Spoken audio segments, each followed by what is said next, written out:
Quero saudar você que me acompanha no Santo do Dia. Hoje, dia 11 de novembro, a igreja celebra a memória litúrgica de São Martinho de Tours.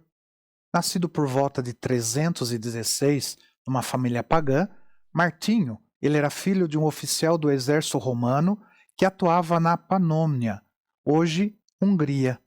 Quando entrou na adolescência, ele começou a frequentar uma igreja cristã por mera curiosidade.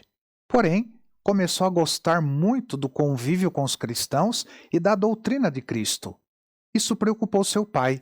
Seu pai quis afastá-lo do cristianismo. Por isso, sendo Martinho ainda adolescente, seu pai o fez ingressar na cavalaria do exército imperial. O plano, porém, não deu certo, pois mesmo sendo da cavalaria, Martinho continuava frequentando a igreja e praticando a caridade. Perto de completar 20 anos, Martinho foi designado para a cavalaria da Gália, hoje França. Lá, foi abordado por um mendigo que tremia de frio. O homem pediu uma esmola a Martinho. Não tendo dinheiro no momento, Martinho cortou seu manto ao meio e deu metade ao pobre.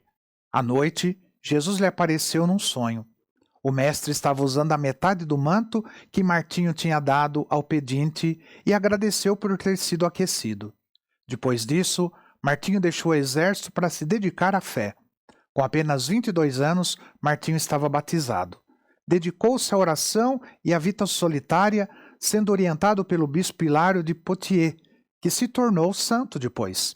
Mais tarde, este mesmo bispo ordenou diácono. Tempos depois, quando o mesmo bispo retornou de um exílio no ano de 360, fez uma doação a Martinho, um terreno que ficava a 12 quilômetros de Poitiers, lá em Liege. No terreno, ganhado, é claro, o diácono Martinho fundou uma comunidade monástica. Pouco tempo depois, um grande número de jovens queria seguir o mesmo tipo de vida. Por isso, São Martinho construiu ali o primeiro mosteiro em terras francesas e de toda a Europa Ocidental. Diferentemente do Oriente, os monges do Ocidente podiam ser ordenados sacerdotes e serem missionários no meio do povo. Por isso, São Martinho liderou um movimento de evangelização juntamente com seus monges.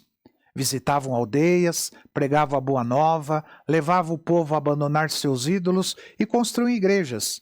Se encontrava resistência, ele construía um mosteiro no local. Ali, os monges evangelizavam através da caridade e do exemplo.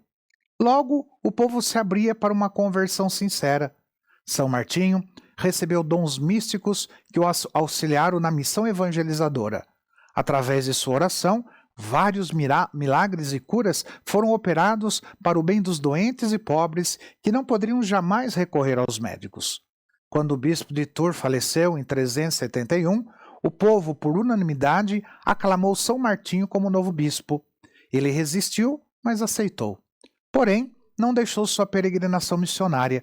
Fazia questão de visitar todas as paróquias, zelava cuidadosamente pela liturgia e não desistia de evangelizar os pagãos.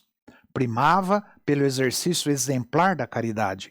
Fundou um outro mosteiro, o qual chamou de Marmoutier, e de lá saiu São Patrício, o grande evangelizador da Irlanda. Assim, sua missão e exemplos não se limitou a Tours, mas se expandiu para muito mais longe. São Martinho exerceu seu ministério episcopal durante 25 anos. Ao findar o outono de 397, estava em visita pastoral em uma paróquia rural quando sentiu avizinhar-se a última hora. Estendeu-se sobre uma rude mesa coberta de cinzas e em oração esperou a morte, que chegou no dia 8 de novembro de 397, com 81 anos, em Candes.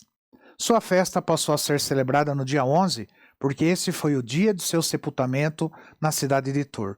Passou a ser venerado como São Martinho de Tours. Foi o primeiro santo não mártir a ser cultuado oficialmente pela Igreja.